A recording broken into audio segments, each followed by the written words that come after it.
hementxe gaude beste behin esposizio bat inauguratzen.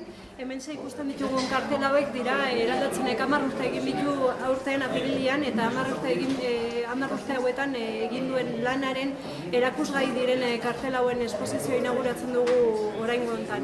Eta bueno, ikusten denez, hainbat gaien inguruan dira esposizio hauek, jabekuntza eskolaren inguruan, indarkeria probintzialen inguruan, memoria historikoa ere badago landuta, berdintasun foroa ere badaukagu, eta bueno, lan horien inguruan eta askoz ere gehiago baita ere lan horien inguruan egin dugunaren inguruan edo ekintzan inguruan diren kartelak daude hementxe jarrita.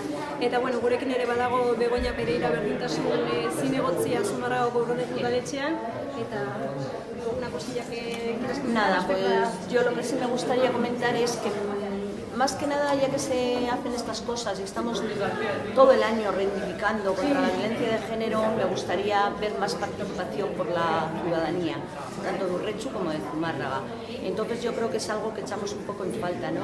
Que no solamente hay que acordarse de este tema cuando llegan estas fechas, sino que es algo que está ahí y es algo que estamos padeciendo.